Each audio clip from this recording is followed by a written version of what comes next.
Hello, welcome back to Strictly Money, where finance and your prosperity meet. I'm Sejal Patel.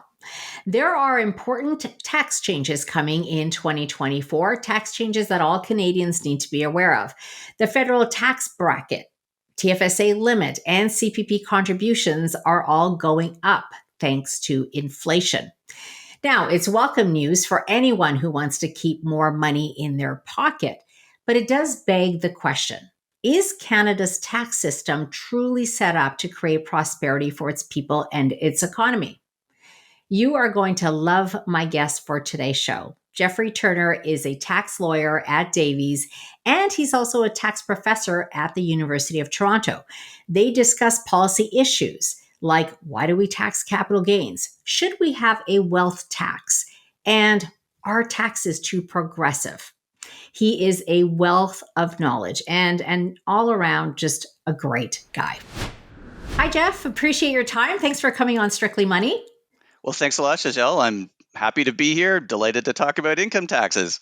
Income taxes, I know it's boring for some, but there is some welcome news. And I think, Jeff, a lot of people do understand that the federal tax rates and benefits are indexed to inflation. We heard from the CRA, the Canada Revenue Agency, that said that for 2024, they're using the inflation rate of 4.7%.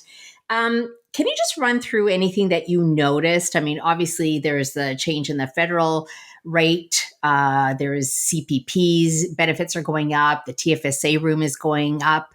Maybe we can start with the TFSA. Sure thing. And I would also note that this 4.7% indexing factor, it's astonishingly high, right? We're not accustomed to that. We've had this period of relatively tame inflation. Indexing hasn't, in recent history, been very much of a factor in our income tax system.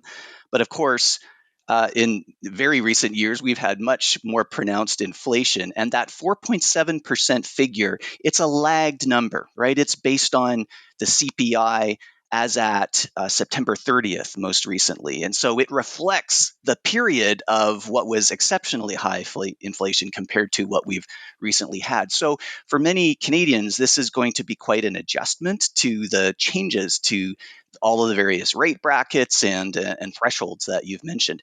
Yeah, to me, one of the most significant changes is in the TFSA maximum contribution room, right? It's being bumped up finally to $7,000, which, doesn't sound like very much, but cumulatively, an adult Canadian who's enjoyed the benefits of all of the cumulative TFSA room, that's bringing the aggregate room up to $95,000 over a person's lifetime. So the TFSA is beginning to be a much more significant savings vehicle for Canadians, and at $7,000 maximum yearly, and that's going to hopefully continue to increase in future years. I think for financial planners like yourself and others, the TFSA is going to become a much more significant savings vehicle. Yeah, I can tell you, Jeff, most people that I speak to, they prefer the TFSA over RSPs just because they like the flexibility. And I think a lot of people are worried that they're going to just have to pay higher taxes when they retire. So that's right. And RRSPs, so the contribution limit there annually, 31,500 or so. That also is a much more significant amount, right? It's a much more substantial amount. It's capped at 18% of the person's earned income for the prior year, but at 31,500 or so, that's also a very significant way for people to accumulate savings, and of course, people get the tax deduction for contributions to an RRSP. So that's a big change as well, I would say. Go on. I was going to say, Jeff, anything you noticed with the federal tax rate Well, changes? so again, the tax brackets for personal income taxes, of course, are all indexed to inflation. And so there are some fairly substantial changes, again, at 4.7%. Each rate bracket increases. So the first rate bracket at 15% federally is now up to about 55,900 or so. So, right, the first 55,900 or so of income 2024 and onwards is taxed at that lowest marginal tax rate federally. And of course, then we add in the corresponding provincial rates, depending on where the person lives. So that's a lot more income that people can earn, still taxed relatively lightly under our highly progressive system. I mean, the rates escalate, and we get up to now a top marginal tax bracket at the 246,000 income threshold. So that's substantially higher than the 200,000 when the current government implemented their substantial personal income tax rate increases in 2015, effective for 2016. But this is the question: at $246,000 or so, is that Canadian rich? Does that Canadian warrant being subject to the top marginal tax rate in Ontario, when you add in Ontario provincial income taxes as well, 53.5%?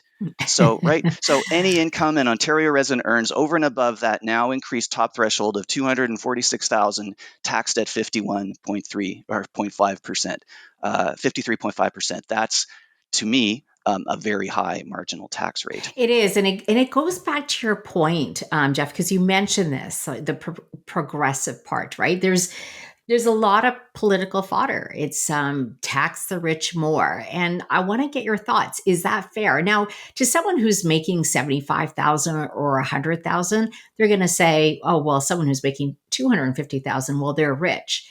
I'm not sure that's the case. I mean, that's my personal opinion, not the way we're going with our economy and rising housing prices and so on. But I want to get your thoughts. Are we too progressive, and what are the consequences of that? So, excellent question. And of course, I've been saying for years, and my colleagues, yes, we are too progressive. Progressive income tax rates are important. Canadians accept that that redistribution that's achieved through our income tax system is a very important feature of our society, and it helps people who are less well off, and people should contribute to tax revenues in accordance with their ability to pay, and we measure that by their income level. So there's no question that a progressive income tax system is morally just and proper and defensible. But I believe that this government has taken it to a bit of an extreme. You'll recall when they were elected, they jacked up the top marginal tax rate to hit where it is now. And where we have marginal tax rates exceeding 50%, like we do in nearly all Yeah, provinces, the yeah. government takes more than half of each extra dollar that people earn after their income hits that top threshold of now 246,000 or whatever.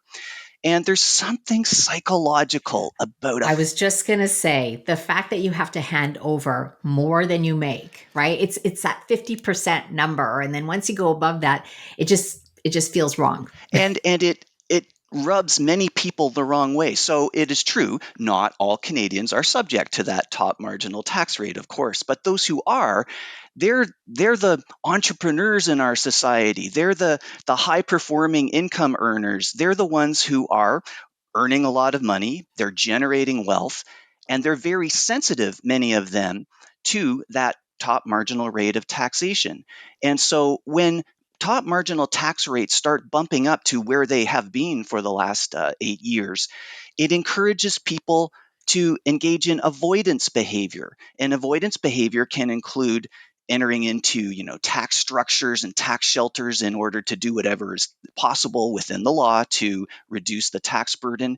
It can extend to just choosing not to work extra hours, or choosing not to take a promotion, or just choosing to coast a little bit. The high marginal tax rates inhibit the entrepreneurial spirit that we need to foster in our country. And then, in addition, high marginal tax rates lead, and we've had this problem in Canada forever, the brain drain problem, right? Many people look around the rest of the world, it's a competitive market economy. And if you see that you can work just as hard in some other country and be subject to a less punitive tax burden, a lot of people in that income bracket are highly mobile and are able to move themselves or will be attracted or enticed to opportunities that they may have in other countries. So the brain drain, right? We lose at least some of our best and brightest people, usually to the United States, because that's our neighbor. Their I economy was is just highly gonna integrated say, with ours, yeah. and their taxation rates, of course, are substantially lower than ours. The tax burden is just that much lighter. There's pros and cons. That means you don't live in Canada anymore. You live in another country. And so, but people make their own choices about that. My point is, our high marginal tax rates, excessively torqued, encourage all of those kinds of avoidance behaviors. Jeff, there's a lot of people who would say, well, we need to pay higher taxes because we don't want the US system. We want free healthcare. That's probably the biggest issue I think that comes up. We don't like the way the US is going. What are your thoughts? Do we even have to be like the US? Well, first of all, there is a great deal of unanimity, I would argue, in the country in favor of maintaining our public healthcare system, in favor of maintaining our public education system, right? We have very good quality schools that are publicly funded, universities, very largely publicly funded. All of these features of our society that we have chosen to invest in and suffer higher tax burdens as a result to fund it all of those things help produce equality of opportunity for people, right? So the whole idea that I think is widely accepted in Canada is that taxation and redistribution in order to fund programs that promote equality of opportunity are justifiable. That those are things that we are willing to do, and other countries have made different social contract decisions. The United States does not fund their universities to the same extent, their public education, their healthcare system to the same extent. They have a lower tax burden as a result, but they maybe promote equality of opportunity less than a country like ours do, or many of the European countries. So I think that there is an acceptance of that, but have we gone too far? I think that's the question at hand. Have we gone too far with funding more than just programs that promote equality of opportunity to arrive more at equality of outcome programs, right? Redistribution that just takes money from those who are earning high incomes and paying very high taxes and then just redistributing it wholesale to people. We do want income supports for people who are unlucky in life or who are just unable to earn incomes for themselves to be self-sufficient and accountable to themselves. So nobody is suggesting cut all of those social programs and the income supports, but have we gone too far by torquing the progressivity? That is the question. And I think part of the issue too is we know that the government needs revenue. I mean, I don't think anybody's arguing that, right? That government needs revenue. They have to, like you said, they have to fund social programs, they have to fund hospitals and education. I guess the big disagreement comes in, how do they get it? And how do they use it? And often I get into conversations of saying, well, we need more money here, and then on the other side says, well, where is the money coming from? Because we're in debt. Yeah. And then the back argument is, well, if they didn't waste that money or they used it a certain way, maybe we wouldn't be in this situation. So it feels very complicated. Yeah, and just by way of background, just to benchmark where we stand as a nation. So the OECD puts out these fantastic, reliable statistics every year. They've been doing it for decades, and they're comparing the many, many different statistical attributes. But the key one relevant to this is the tax to GDP ratio in all of the OECD countries. And so the higher the tax to GDP ratio, that implies that the tax burden that people bear on the income that they're producing, that in aggregate is the GDP, the higher that ratio, the more tax burden there is. And it's an indication of the presence of the government in an economy. So the OECD average tax to GDP ratio in the most recent years available, something like 34%.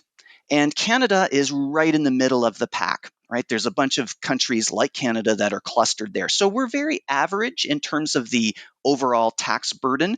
There are countries like a lot of the Scandinavian or France, like European countries, that have chosen to have higher tax burdens in order to offer, more highly redistributive social programs. And there are other countries, and the United States is the best example, that have instead chosen not to have as high a tax burden and to have fewer social programs, and they tolerate greater inequality as a result. So in that spectrum, we're right in the middle. So it's not really fair to claim that Canada is a high tax burden country, because there are others that are, at higher. But to your point, how does the country raise the tax revenues? Canada, in contrast to many of our OECD peers, relies much more heavily on the income tax system, our personal income taxes and corporate income taxes. Like those taxes, income taxes, generate the lion's share of government tax revenues. And we rely much less than our OECD peers on consumption taxes. So I'm The thinking there of VAT like or the the GST, right? GST and excise taxes. Other countries, and especially in Europe, have much higher levels of VAT, which is equivalent to our GST. Mhm. And that structural tax revenue issue for Canada, that's a problem, because income taxes are widely regarded as amongst the least efficient taxes. They discourage the generation of income, right? And we have very high marginal tax rates on individuals, and that feeds the very high levels of income tax revenues that we generate. So one big picture improvement that we could consider making is shifting the tax base from income, which we rely on so heavily now, and instead rely a little bit more heavily on consumption taxes like the GST. Do you think that that would backfire? And I think about that one too, only because when you look at, and we're not in this situation, Jeff, in Canada, but when I look at the US, for example, 70% of their consumption is tied to GDP. To me, that's a very high number.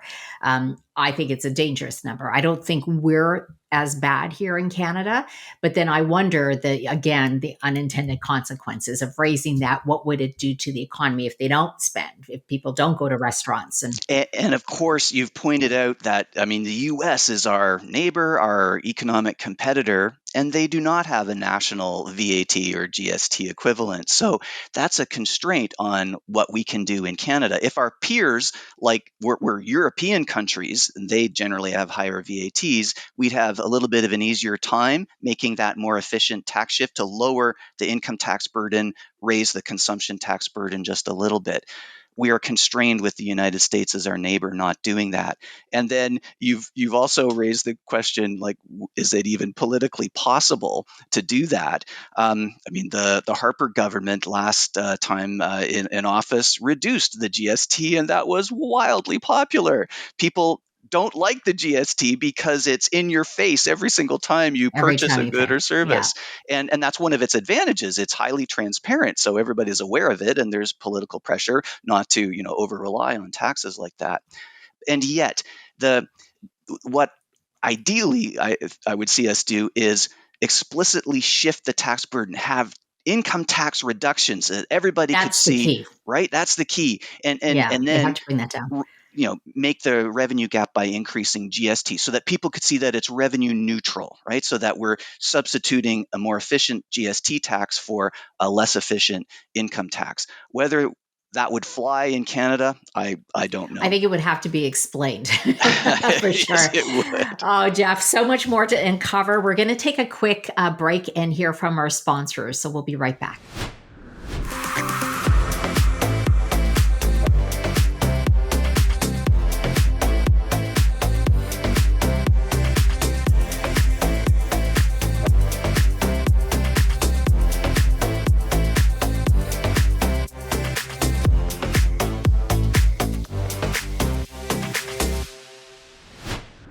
Welcome back. I'm here with Geoffrey Turner, and we've been talking about the Canada's tax system. Geoffrey, we've been talking about our tax system, and you've made the argument that we're too progressive with our taxes. I want to get into this a little bit more because as someone who spends a lot of time financially educating and seeing the financial challenges that so many Canadians have. The wealth gap, at least from where I sit, is growing. And it was even exasperated, I think, during the pandemic. So it feels like at least the middle class is getting squeezed more and more. What are your thoughts? Well, okay, so that's interesting. The perception of a wealth gap, and that's really a perception of the level of inequality in our society, by inequality of wealth and also inequality of income. Now, first, I'm not going to dispute that ordinary Canadians are suffering, and i.e., in terms of the lack of affordability, their incomes haven't been keeping pace with the increase in the price levels in the economy, and our income per person, GDP per capita, has stagnated, and that's attributable to productivity and so on. So I don't dispute that whatsoever. There's other solutions for that. But this notion that somehow the struggles of the Canadian middle class is due to an increase in inequality, such that there's an unfairness because the rich are earning more than the lion's share, that I think is highly contestable. And again, I referenced some OECD statistics earlier. There's another one that the OECD has been keeping track of, the Gini coefficient. And the Gini coefficient is a measure of inequality. It measures income inequality, not wealth inequality. So it's, targeted at that. And it's imperfect in many ways. But the idea is that a country that has perfect equality, where every single citizen is earning exactly the same amount of income, the Gini coefficient would be 0. And a perfectly unequal society where one person earns all of the income and nobody else earns anything, that would be a 1.0 score. And so guess where Canada fits on that scale? 0.28 in the most recent OECD release. And that puts us near the bottom for inequality, i.e., we are amongst the most equal societies amongst the OECD. There are several others like the Scandinavian countries, those ones that have the higher tax burden and more highly redistributive social programs. But Canada, according to the Gini coefficient as measured statistically and consistently over time by the OECD, does not suffer a very high degree of inequality of incomes. Now, there's a couple of nuances to that. The pre-tax income level and Gini coefficient for Canada is a lot higher. So if you just look at pre-tax salaries and incomes amongst Canadians, yes, you would conclude that our Gini coefficient and inequality is more like the UK and the United States. They're at about 0.37, 0.35, where we're way down at 0.28. But what we have in Canada are these social programs that effectively redistribute a very substantial amount of that income from the higher income earners to the lower income earners and people who need it to supplement their incomes. And so that 0.28 measure of inequality of incomes is after the tax system has done its work to redistribute income from the rich to the poor, in effect. And so what that tells us is that our social programs are working. They are very, very effective at reducing or mitigating that income inequality. So that's the good thing about having such a highly progressive income tax system. It's doing the work of mitigating inequality. So that's good. And other countries like the US, have chosen not to do that work through their income tax system.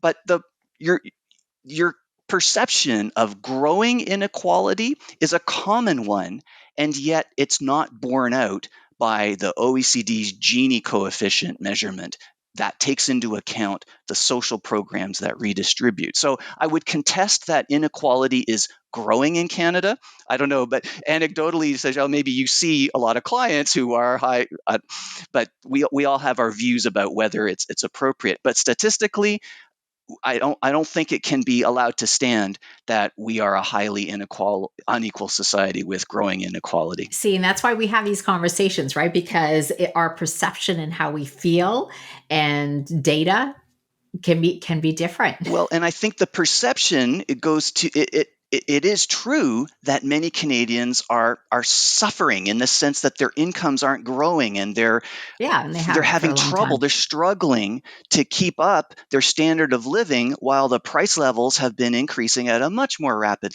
rate than they were historically, and their incomes haven't been keeping up. That's the problem. That's not inequality. That's just an overall economic uh, um, stagnation, essentially. And you see, I would contend that one of the reasons Canada has been suffering this stagnation that's masked by the very high levels of immigration that we've, and it's all very good. It's good for our economy to have high levels of immigration, and it expands our labor force. It increases the nominal size of our economy, but then income per person on a larger base because of the expanding population, that's what's stagnated. So people's real standards of living, as measured by their real incomes per person, not increasing fast enough. And that is in part due to the high levels of taxation that we impose, and the way that our tax system and our corporate tax system applied to business income in particular, how it has the effect of stifling investment decisions and entrepreneurialism. Yeah. And that's, I want to get into that because you mentioned the productivity. We are not the most productive nation We have a in the huge G7. productivity problem. We do. And do you think that is directly tied to the way we are taxed? So, in part, there are many reasons for it. Productivity ultimately is a consequence of the amount of income that's produced by the labor force based upon the existing capital stock. And the higher the capital stock, the more business investment there is, the more ability for workers to be more productive, to generate more income with the same amount of time that they work. In order to increase our productivity, we need to increase the capital stock in business investment. And just from the perspective of small businesses, it's investment in computers and applying, AI innovations to their business and just making each worker more productive. And that takes capital investment for businesses. And often that's very risky, and the payoff is long term. And to a far too high degree, that investment by businesses is stifled or inhibited by, in part, our tax system. It's not just that.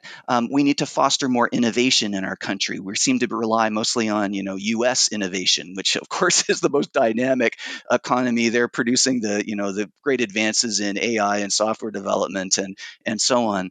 We need more of that to happen in Canada, but I do contend that our high levels of income taxation stifle business investment, and that in turn leads to our low productivity levels. Yeah, I have to agree. I have this conversation quite a bit with a lot of people, Geoffrey, and I say we have talent here. We're highly educated. We have so much going for us, and unfortunately, I think we look too much to the south.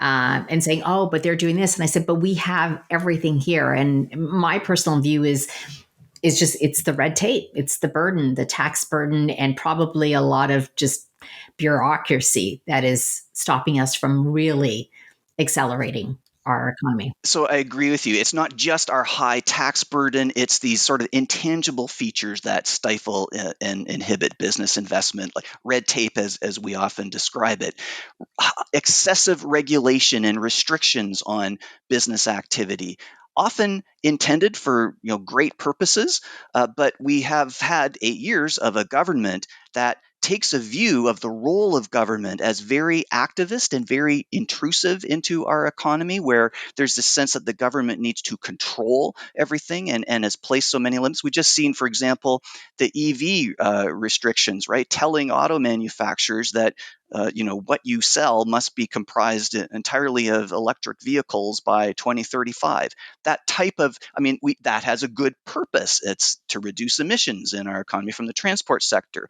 But it's just another example of the intrusive level or presence of government in our economy. If we want to have a rip-roaring economy, we need to encourage entrepreneurialism and sort of loosen the shackles a little bit.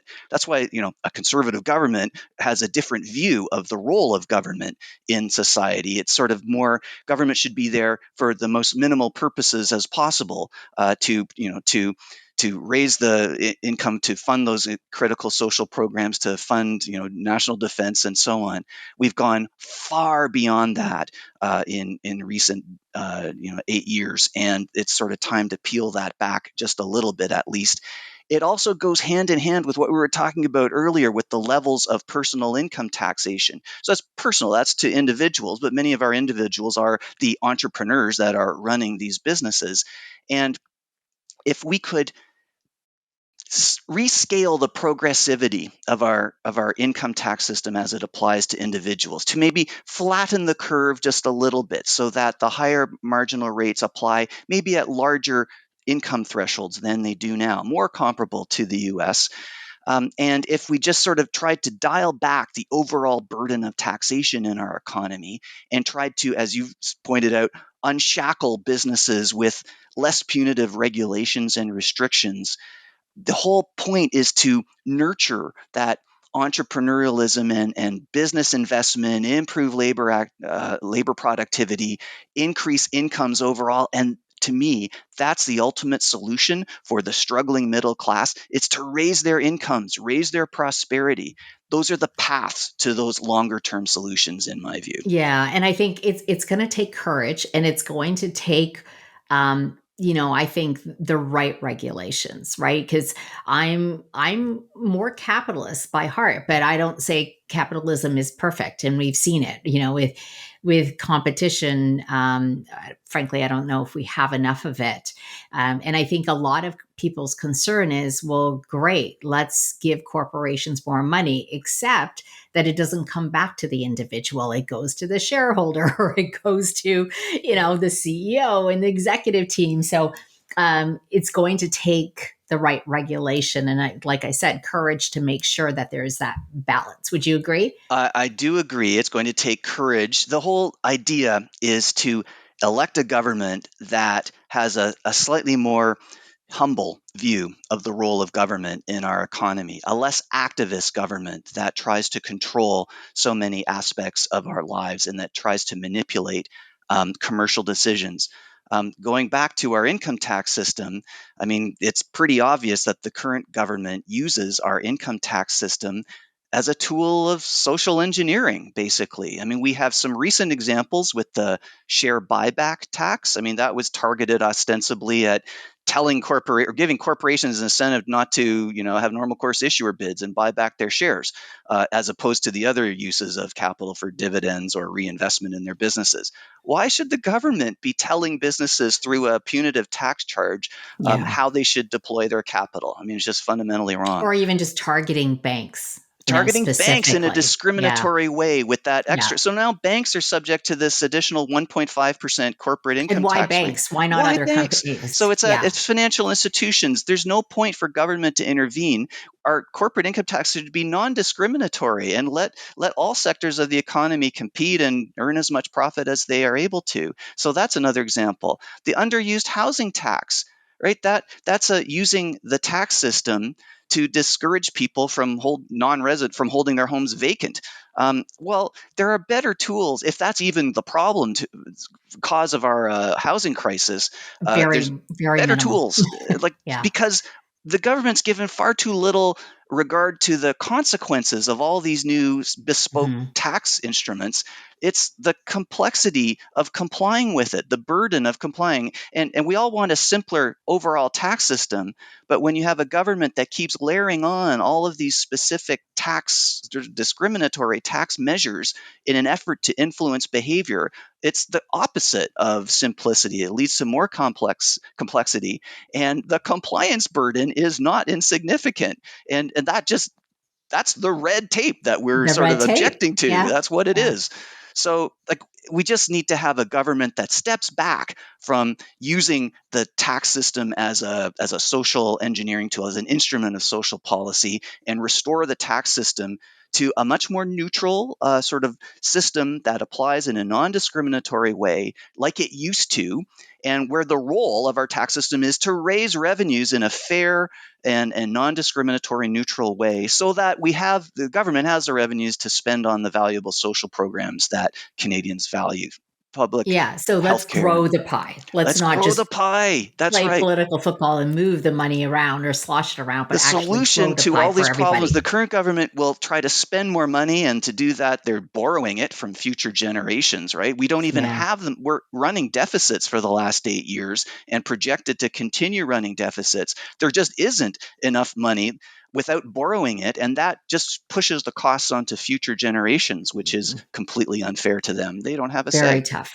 Very tough. Oh, Jeff, we could talk forever. I'm going to have you back another time because there's just so much more to discuss. But Jeff, before I let you go, I do these 3 rapid round questions that I ask my guests. So, are you ready for this? Well, I It's guess so. fun. Try me. Really, really easy questions. All right. What is the best financial advice you've ever received? Oh, best. Okay, I'm afraid it's going to be rather boring, but it was my parents who nurtured in me and my siblings this notion of minimizing debt, right? Like debt is good if you're buying an investment, or if you're making, or if to buy a house, right? That's the one sort of personal investment where debt is sort of essential. But to pay it back as quickly as possible and to minimize, and don't borrow, was the advice I got for, to buy your car or to take a vacation. Because they Consumption, depreciate the car in value. depreciates. That's not an Yeah. investment that Yeah. can justify borrowing. And so that was the advice given to me, and I've done my best with the helpful support of my wife to limit our borrowing, and borrowing for investment, paying it back as soon as possible. So I've lived that my entire life. So that's the we tried to avoid, because Canadians are so highly indebted, right? Statistically, Yeah. we're, what is it, 180% of that the debt level is Our household income 180% of now, our income level. Like, we are it's quite statistically high. very highly indebted. I don't think everybody's following that advice, unfortunately. No, no, but that's a good one. It's one that I certainly impart to those I teach. What is the worst financial advice that you've received? Well, okay, so it goes back a ways. You might recall in the early 2000s, a sort of tech boom. There was a excitement about hydrogen, the hydrogen fuel cells. This is like over 20 years ago, and I was advised to invest in hydrogen companies, and so I deviated from my typical practices, and I did make some investments on the advice of some others, experts, and they all went bankrupt and lost pretty much everything. And it was a good lesson. I didn't lose very much, but it was a good lesson to avoid faddish investments. And so I've stayed out of cryptocurrency. I've stayed out of the cannabis stocks, and I mean, I haven't ever really traded very much. I've generally been kind of boring in my investment practices. But Boring is good. boring is Boring is good, good, slow Jeff. and And the way I steady. teach it is, if you want to take that kind of risk, like you did, compartmentalize, right? A I come smart portion that and you it didn't feel like work you can out, move. and I've Yeah. avoided those kinds of faddish investments ever since. Okay. Last question. If there was one tax policy change you could enact that would help people who are struggling with their financial security, what would it be? If I were Minister of Finance and I had the power to just make it so, um, you know what I would probably, coming full circle, we talked about the TFSAs at the very beginning and how excited we are that the annual contribution limit is now $7,000. So how about increasing that contribution limit much more substantially? Because for lower income people, the TFSA is actually arguably the it's a better vehicle for lower income people because it's far more flexible. First of all, yes, you don't get a deduction for your contributions. If you're lower income, you don't get much value from the deduction anyway. And there's the flexibility of withdrawals because you can recontribute your withdrawals in a subsequent year to the TFSA. So for lower income people who we want to encourage to save, and not just for retirement long term like the RRSP encourages, but to But it could be save for any goal. for anything, to buy a house, to Yeah. go back to Car, anything. school, to do Yeah. anything, to renovate. A TFSA is the ideal vehicle, and especially so for lower income middle class Canadians. So I think I'd be inclined to make TFSA plans much more generous and have larger limits. So how's that? Yeah, I love that one because I think we need to do whatever we can to help people save for retirement because it is the one, it's the one part of financial goal that too many people are putting off. I think they know they need to do it, but as we say, life gets in the way and other goals, and it's something down the road. But it's not easy to save for a 25, 30-year retirement. And the government should be encouraging people to save. I mean, that is our policy. We have the RRSP, the TFSA, now the First Home Savings Account plan, which is fantastic for the smaller targeted group, younger people who haven't bought a home yet. But the core savings plan, I think, could be the TFSA because it's just more relevant to a wider group of Canadians. Geoffrey, always appreciate your time. Thank you so much for coming on today. I've enjoyed this very much, Sajal. I really appreciate the opportunity. I have too, and I know our viewers and listeners will as well. Geoffrey Turner of Davies. Well, that wraps up this show. If you want unbiased, actionable tips, be sure to subscribe to Strictly Money on YouTube, and you can also find us on Apple Podcasts. I want to wish you and your loved ones a very happy and healthy and prosperous 2024. Thank you so much for your support. It means the world to me. We'll see you back here next week.